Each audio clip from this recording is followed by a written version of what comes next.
from Christmas break, and I'm going to be running more trainings like this one in the week or so when we get back from Christmas break to refresh people's memory. And that's the second Friday that we get back, is the 19th. So you have the whole first week of class, the whole second week of class. Then I need the data in because I need to generate reports. So there'll be time. So step 2 is thinking. Pick an assignment and match it to one of these 14, and you'll need that to do your registration. And you've already registered.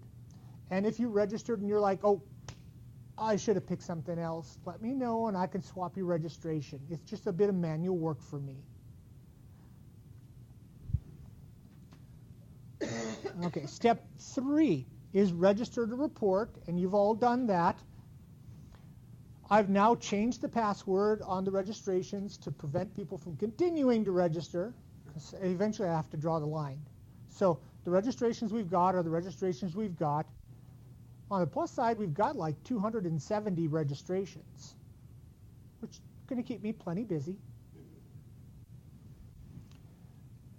Now, number 4, we need a workbook. The workbook that you're going to use is determined by what you selected. We have 4 different kinds of workbooks. If you're doing an exam, we have workbooks that will convert an exam score into a rubric score automatically. We have one that will convert pre-post test scores into rubric scores, one that will convert standardized percentiles into rubric scores. My intention is to use these adaptations so that we're always comparing apples to apples best we can. We're always going to end up with a score that goes from 0 to 4, no matter which kind of assignment you use. Everybody else uses the rubrics. Okay, so, okay, excellent. So let's say in my 100 level biology course, I want to use a multiple choice test. I'm going to get an exam score or a sub-score for questions. So let's say they got an 89%. It's hard for me to compare 89% to you in a course using a 4-point rubric. So you have scores going from 0 to 4. I have scores going from 0 to 100. How do we compare that? That's hard. So my workbook takes the 0 to 100 scores and turns it into 0 to 4 scores. It basically says everything between 85% and 100 is going to be a 4. And everything between whatever and whatever is going to be a 3. And it does that for you. That's all. Wasn't 100 supposed to be like in your 4th year, you're in a major? Yeah. You're hot stuff? That's right. Whereas I'm making 100 in the 200 level class, it doesn't Right. really say that they're at that level of mastery. And You got 100, so this is actually an important point that we need to discuss, and it's going to be an important point that we do discuss when we have our first reports generated. What I'm thinking is there should probably be a certain kind of adaptation for a 100 level course where we demand high scores, and then a different cutoff for 200s and a different for 3 and a different for 4. It's not that way yet, but I think it ought to be, but I want to have that discussion. Yep. So I have a question on pre-test, post-test. Sure. Since it's automatically converting things into the 1 through 4 system. Yes. How are you doing that? So if a student comes in with a high proficiency and then they have 0% change, but they're leaving with a high proficiency, is this considered that student's a 1? No. The pre-test, post-test is going to use the post-test scores to determine their final rubric score. So then what is the pre-test doing? It will, the assessment will report the percent change for you, but that percent change isn't used to evaluate the student's final position. So that data is captured, and it'll say the pre-test score was this much, the post-test was this much. What was the difference? Was there a significant difference? But based on the post-test, that's what the rubric score will be converted from. Yeah. I haven't been able to get to a workbook just yet. I will show you. But I'm curious, does it pull data from Banner that includes the student's name and their ID? Oh, golly, I wish so, but no. Then how are we, I mean, I'll show you. the process for getting that? Because there are going to be some faculty who are not very tech comfortable or tech savvy for generating those kinds of lists. Right. That have the data. Okay, and I have workarounds. that And are- we'll that walk are- through that are- those. That are for idiots who don't do well with computers. What's comfortable for you, Cliff. Oh, I know understand. Is Yep. not comfortable I've got for the other expert. people. I've And got the so- expert blind spot. I understand that. And so I just want to be sure, because I've got some faculty that Mhm. are very, Incompetent. no, I was going to say terrified of technology. I can make this pretty simple. Okay, because if it was something that could be pulled over from Banner or I can't do it generated from- directly, but I can get it down to the point where it's just copy and paste. Okay, but it will be in an Excel? I'll or show some ya. kind of- Okay, okay. So That's why I'm here. Okay. That's right. Okey-doke. So, 1, 2, 3, we need a workbook. So let's say we're doing a short paper, so we're going to use the rubric workbook. So where do we find these workbooks? This link will take me there. I'll show you how to get there too. There are 40 workbooks. Okay, well, hang on. Where is the HTML page that you were just showing us? That has was- the 1 through 7. Is that the data reporting? Because I just went to this training website. Okay, and I didn't that see this. I'll show you. web address. When you're in the web page here, I'm at the home page. Okay. I hover over academics. Hang on. Let me get Okay, go to the home page. You hover over FSU or Ferris? MyFSU, Ferris, I'm sorry, ferris.edu. Okay, go to Ferris. Yep. Okay, Ferris. So from ferris.edu, hover over academics and go to the center column and click on general education. Okay, well, hover down Gen Ed. Okay. Okay, that's our Gen Ed website. If it has a tan bar at the top, that means you're in the new website. If it has a charcoal web at the top, then it's the old website. So we're in the new website. Under faculty procedures, the very bottom is training. So click on the little chevron. Yeah, just click on, yep, Faculty procedures? faculty procedures, yep, and then training.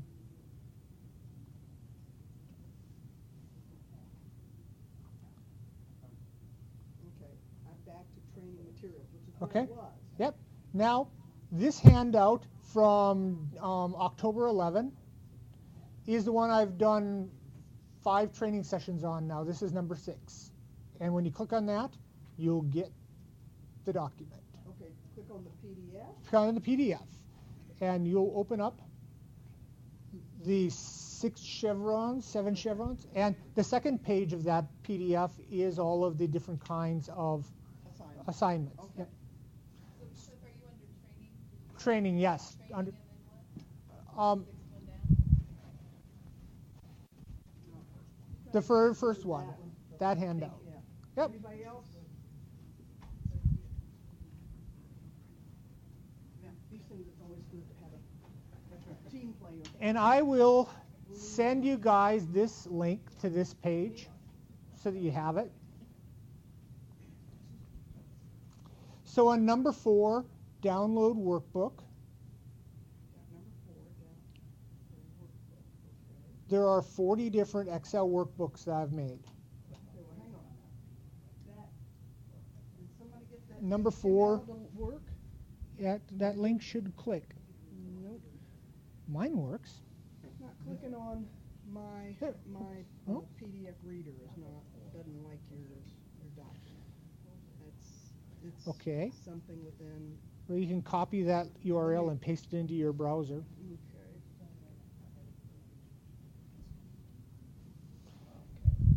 If you copy number 4's, yep. Yeah, Yep, you got it. Well, it depends. It's a Chrome plug-in PDF reader, and it may not be the best. So I have 10 different competencies. I have 2 different competencies for communication, one for oral, one for written, 2 different ones for diversity, one for global, one for understanding race, ethnicity, gender, and then the other ones. So that makes 10.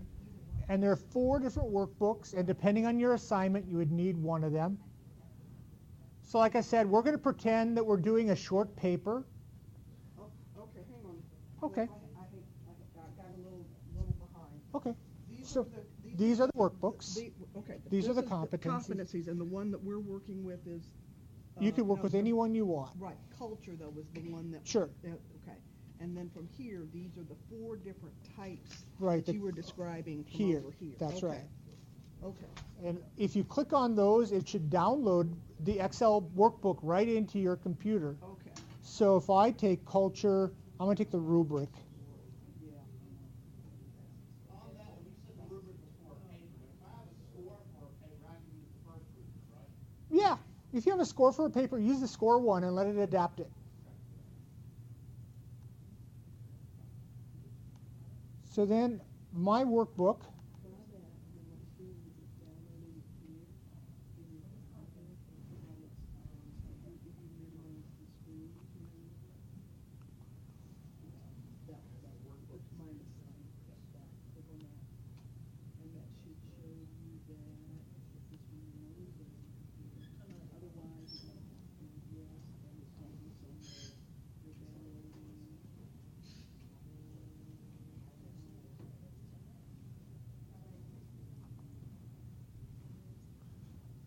everybody get out that workbook?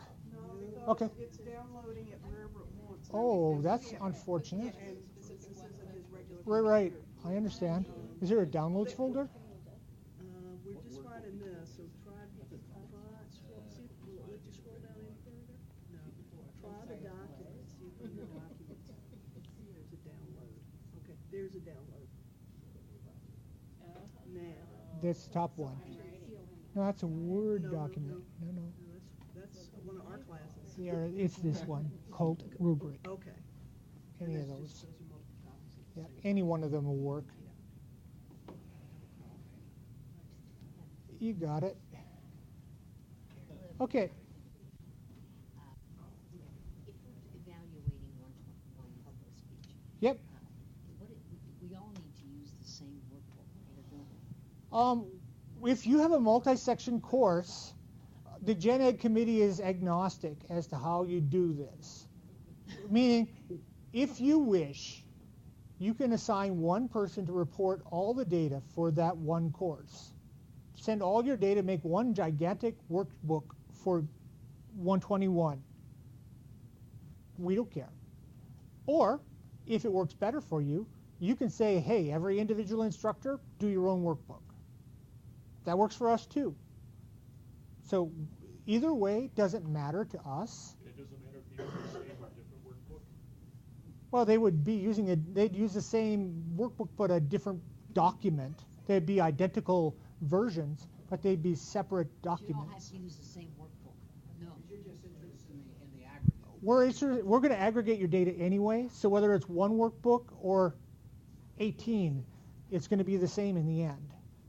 Because we're going to scrub your names off, we're going to scrub everything off, it's going to all be aggregated. I think the question was though, we should be using the same assessment. So one person isn't going to do a pre-test, post-test, one person isn't going to do a common norm thing.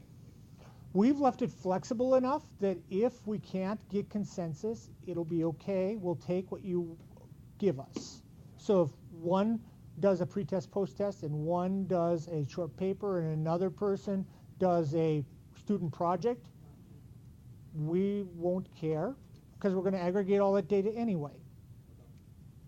Well, We want it to reflect reality. you know, and the value of that is that, you know, you've talked a lot about how this becomes feedback for us and how, you know, and so if that's another way of making that measurement, then the two together are more informative than just a single instrument. So there's some value in doing that. Yeah. Yeah. We're not trying to prescribe what occurs in your classes.